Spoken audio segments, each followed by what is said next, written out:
Bueno, pues con todos pendientes de Donald Trump, con todos mirando a Groenlandia, pendientes también, como ven, de este funeral de Estado por Jimmy Carter, seguíamos viendo a Donald Trump y a Obama charlando distendidamente. Vamos a mirar a la respuesta de Rusia. Nos ha hecho esperar.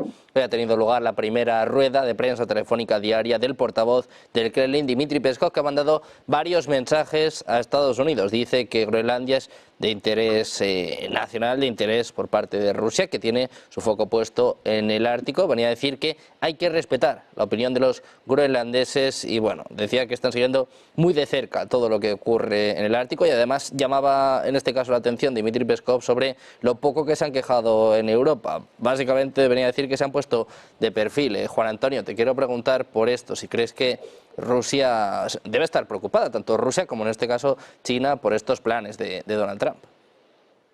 Hombre, sí, claro que está preocupada. Lo que pasa es que yo coincido mucho también en lo que se ha dicho sobre este mundo, podemos llamarle tripolar, sí, porque es bipolar, pero como se ha dicho, hay un tercer país, que es Rusia, que tiene un poder militar enorme y que dicta muchísimas cosas en esa confrontación bipolar. Claro, Rusia está preocupada. El tema es que a mí me parece que en esta nueva fase del sistema de relaciones internacionales, si podemos llamarle, o transnacionales, que se está instaurando ahora con Trump a la cabeza desde el lado occidental, vamos a tener una lucha de hegemones, es decir, cada país un poco sale de lo que eran sus antiguos esquemas, sus antiguas alianzas. Todos lo van a hacer. Tengo la sensación que Estados Unidos ha lanzado el movimiento, ya lo venía haciendo China, Rusia también siempre ha defendido una soberanía plena de su nación frente al resto de las naciones, con una visión internacional clásica. Ahora Estados Unidos se lanza en esa carrera, digamos, autónoma, en la que cada uno busca su propio interés, en una visión muy realista de las relaciones políticas internacionales, y creo que todos van a seguir ese camino. Ese camino es muy, muy preocupante. Pero tenemos también que darnos cuenta de una cosa. El globalismo wokista ha estado utilizando, por ejemplo, a las Naciones Unidas como un elemento neutralizador, como un elemento, y en el fondo lo ha estado manipulando, manejando, la ha controlado tanto a esas Naciones Unidas que están más calladas que nunca. Yo no puedo de verdad comprender que a punto un país de hacerse con Groenlandia, de amenazar, de quedarse con la soberanía de una nación, que a punto de hablar que se queda con Canadá y a punto de las cosas que estamos oyendo, que las hubiéramos oído hace 30 años o 25 años y no nos lo hubiéramos creído nadie, esas famosas Naciones Unidas con su secretario general a la cabeza están calladas, están silenciadas, porque han sido manipuladas y controladas por el viejo equipo, por el viejo sistema, por el viejo globalismo de Biden. Y ahí ahora, ¿qué pasa? Las Naciones Unidas ya no cuentan, pero cuidado, porque las Naciones Unidas también podían servir para, por ejemplo, en este momento, haber podido intermediar, atajar, ser un lugar de encuentro. No, se han roto, las han puesto totalmente del lado, digamos, occidental, del lado de Estados Unidos, y Rusia ya no ve ni el papel que pueden jugar esa organización. Entonces, cada uno aquí va por libre. Tengo la sensación que las Naciones Unidas están totalmente de lado. Y en cuanto a la reacción que pueden tener nuestros políticos. Estamos pensando en la reacción que acabamos de escuchar de Macron, ¿no? Que se empieza a poner gallito. Bueno, pues había que haberse puesto gallito mucho antes, señor Macron. Había que haberse puesto gallito cuando Estados Unidos a la cabeza y el globalismo se hicieron con Europa y la hicieron absolutamente servil a los intereses del globalismo internacional. Y Macron, Trudeau, Sánchez, todos estos, Scholz, han sido auténticamente unos siervos de ese globalismo. ¿Y ahora qué piden? No, el tema es que Trump sabe perfectamente que ni Macron, ni Trudeau, ni Scholz, ni ninguno de los actuales gobernantes de grandes naciones europeas o de Canadá tienen ya que estar ahí, sino que tienen que estar ya en otro lado. Son el viejo equipo. Y no creo para nada que Macron nos pueda defender a esta vieja Europa contra Estados Unidos, porque no hay que ir en contra. Vamos a ver, todo se soluciona a nivel internacional. Si no puedes con tu enemigo, asóciate a él. Es lo que van a hacer, pero no lo va a hacer Macron y el antiguo equipo. Lo va a hacer el nuevo equipo. Y ese nuevo equipo son personas que están surgiendo en Hungría, en otros países europeos, y que están no enfrentándose a Estados Unidos, no nos equivoquemos, que se están asociando con la nueva administración y que van a llevarnos a Europa por los caminos que la nueva administración, en cooperación con ellos, quieran. Eso le puede venir bien a Europa si Europa sabe actuar a nivel nacional y a nivel soberano en esa asociación. No creo que para nada confrontación, porque Europa no tiene poder para enfrentarse a Estados Unidos, forma parte de la OTAN, etc. Entonces creo que estamos en ese punto y en un sistema en el que el mundo está en manos hemos dejado el mundo en manos de una especie de loco, ¿no? Hemos dejado el mundo en manos de una persona que está lanzando unas cosas que ni el derecho internacional, vamos a ver, cualquier tribunal internacional estaría en este momento buscar si le acusa de cualquier cosa, ¿no? Pero lo estamos ya aceptando, es decir, hemos entrado un poco en la dinámica del bar del oeste en el que yo entro fuerte y aquí que se calle todo el mundo y dame un whisky y te saco la pistola. Vale, pues hemos entrado en eso, mucho cuidado, porque Europa no está preparada para pelearse con el más fuerte en esa cantina. Y el western, esta forma de hacer western, de la política, no estamos para nada acostumbrados en Europa. O vienen nuevos líderes capaces de hacer frente, unidos, pero por soberanía, por nivel nacional y no por nivel de la Comisión Europea, o vienen esos nuevos líderes o lo vamos a tener muy crudo, vamos a ver una guerra comercial importante y Europa se va a ir al garete, pero de verdad. O sea, necesitamos nuevos líderes y espero, y lo que espero, es que la gente, los que ponen sus votos, vayan orientándose hacia líderes capaces de manejar esta situación. Porque el viejo equipo, el equipo globalista de Biden y compañía, y Soros y Bill Gates, está fuera. Entonces, mejor vamos cambiando nuestras elecciones, mejor vamos cambiando. Yo creo que vamos a ver cambiar, además, varios partidos como el Partido Popular Europeo y demás, que van a empezar a orientarse por propio interés hacia la dinámica de Trump. No me extrañaría lo más mínimo un acercamiento, por ejemplo, en España, incluso del Partido Popular hacia Vox y del Partido Popular Europeo en general hacia unas visiones mucho más amigables con la nueva América. Creo que estamos ahí, pero creo que hay que despertar y creo que hay que creer también en que hasta que no se vayan los antiguos dirigentes, estos que están todavía aquí no son capaces de enfrentar esta situación. Y mientras no lo hagan, nos va a seguir yendo muy mal.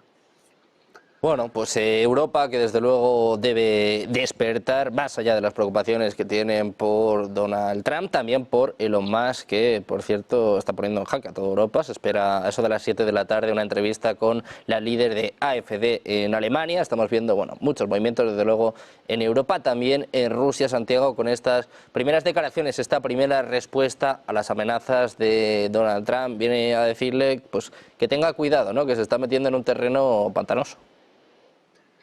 Bueno, se está metiendo en un terreno entre comillas pantanoso, pero porque a Rusia le preocupa que el océano glacial ártico quede dividido entre dos grandes potencias imperiales como son Rusia y el mundo anglosajón.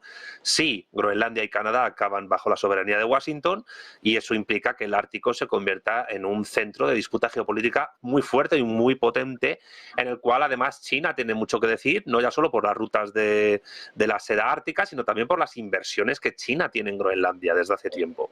Por cierto, decir de pasada que es verdad que Groenlandia puede tener hasta 2 diputados en el Parlamento danés, en el Folketing, pero más allá de eso, teniendo en cuenta que Groenlandia pues Dinamarca asume competencias de asuntos exteriores, política financiera, monetaria y seguridad, pues el gobierno es indirecto, es decir, un groenlandés no puede ser primer ministro de Dinamarca, entonces en ese sentido la relación sigue siendo plenamente colonial.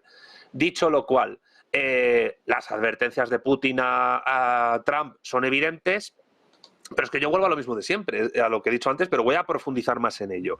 Europa, más allá de un concepto geográfico, como lo dijo en su día Bismarck, Otto von Bismarck en el siglo XIX, no existe, ni ha existido nunca.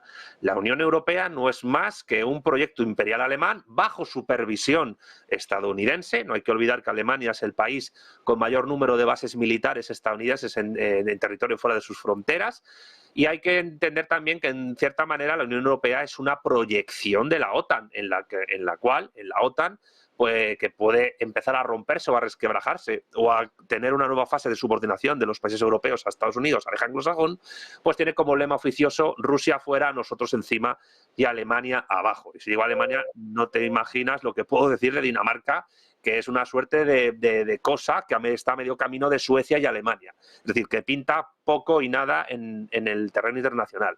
En segundo lugar, recordemos que las Naciones Unidas es un organismo que se creó después de la Segunda Guerra Mundial como heredera de la Sociedad de Naciones, en la cual ya el Council on Foreign Relations de Estados Unidos pues tuvo un papel muy importante en su gestación, que el propio edificio de las Naciones Unidas fue cedido por la familia Rockefeller al organismo internacional, que está en Nueva York, en Estados Unidos, y que por tanto es Estados Unidos la que en gran medida determina lo que se puede hacer en la ONU, y que hay que recordar que en la ONU hay un Consejo de Seguridad donde 5 señores, Reino Unido, Francia, esto por cesión de los vencedores de la Segunda Guerra Mundial, donde Francia no pintó nada, porque básicamente la resistencia francesa fue un chiste, estando la inmensa mayoría de los franceses del lado de Hitler, más China, Rusia, por heredera de la Unión Soviética, y Estados Unidos tienen derecho de veto y armamento nuclear. Con lo cual, el derecho internacional, sabiendo esto, ¿qué es? Es una filfa.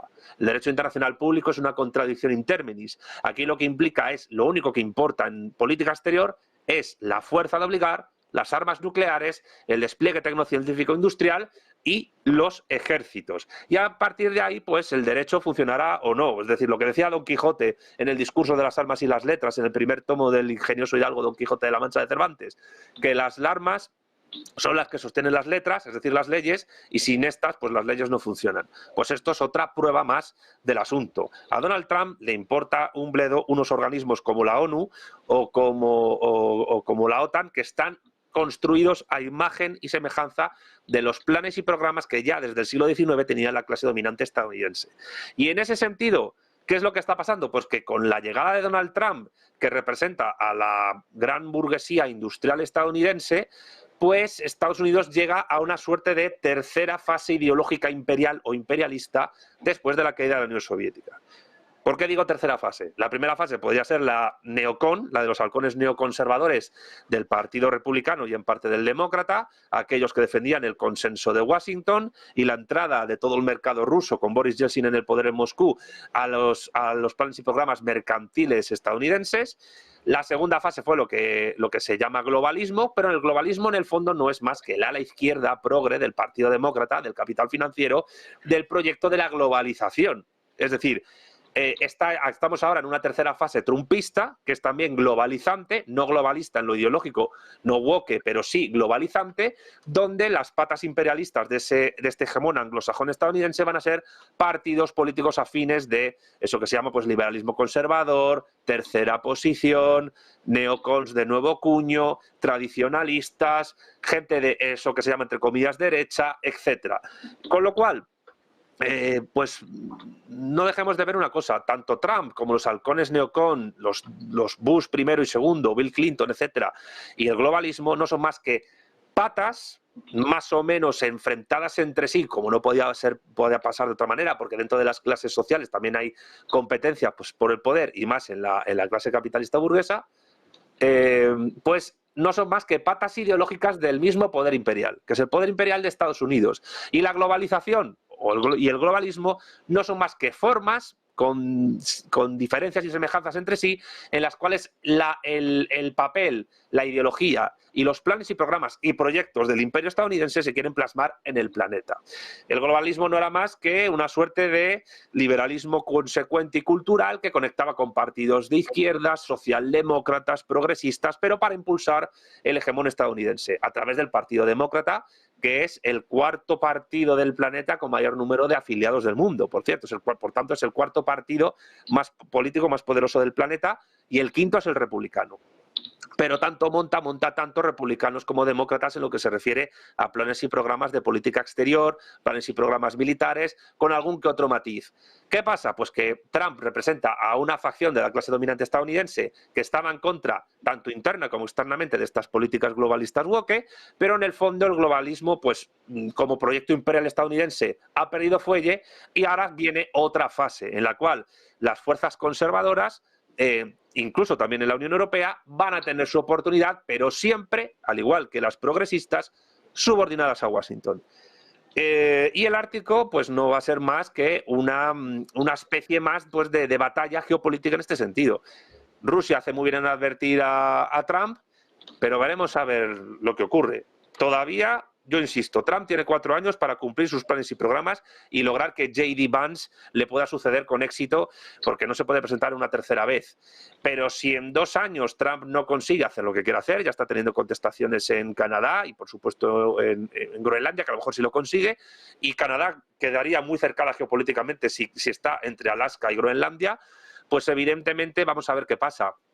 Pero lo que sí está claro es que este siglo XXI todavía Estados Unidos, aunque pueda ser un poder imperial casi en descomposición, va a tener todavía mucho que decir, porque su futuro se juega en el enfrentamiento contra Moscú y contra Pekín. Es decir, no estamos en un mundo multipolar, estamos en un mundo bipolar y medio o tripolar si se quiere. Y el Ártico es un escenario más, no el único, de este enfrentamiento de dialéctica de grandes imperios de este siglo. Yo querría hacer una pequeña matización, ¿puede ser? Sí, cuéntanos. Sí, una pequeña matización al tema. Es que es muy importante, yo creo, esa visión que has mencionado de globalismo, porque yo creo que lo que se está configurando, lo que nos estamos dando cuenta, yo pienso que el globalismo siempre es esa imposición de lo privado sobre lo público a nivel global, el control tanto de los oligarcas y demás antes sobre los políticos en el viejo sistema, que va a perseverar ahora con Elon Musk y otros sobre el nuevo sistema. Es decir, si entendemos por globalismo esa privatización de lo público, esa privatización de la red pública, creo que teníamos globalismo y lo vamos a seguir teniendo. Uno era woke y este otro tiene una narrativa diferente, que es, como decías, precisamente la de derechas. Pero el globalismo va a seguir existiendo y es sobre todo, yo creo que es un tema que sobrepasa las administraciones americanas. Es el poder de lo privado sobre lo público y eso es muy superior incluso a todo lo que está haciendo Trump o todo lo que ha podido hacer Biden. Y eso yo creo que está marcando la ruta actual. Por eso yo creo que tenemos que aclarar muy bien que el globalismo no ha desaparecido, que ha desaparecido solamente el wokeismo, pero que seguimos metidos en un control de lo privado sobre lo público que está haciendo que está haciendo el daño que hace y que crea este posicionamiento de los hegemones como el que estamos viendo de Estados Unidos. Desde luego a los británicos, a Reino Unido, con un Keir Starmer que salió hace poco y que desde luego ya está causando estragos. Luis, muy rápido, en 2 minutos, ¿qué te parece esta advertencia de Rusia a Donald Trump por Groenlandia? Totalmente lógica. Por otra parte, Rusia sabe que ahora mismo, si cogemos el Ártico en un mapa extendido, más o menos a Rusia le corresponde en torno al 40-50 de la superficie ártica y a Estados Unidos pues le corresponde muchísima menor proporción, precisamente porque solo cuenta con Alaska, y digamos que sobre todo serían Canadá y Rusia los que tendrían más acceso y más control a este área. Luego tendríamos a Dinamarca por Groenlandia, un poco a Noruega y como digo, a Estados Unidos.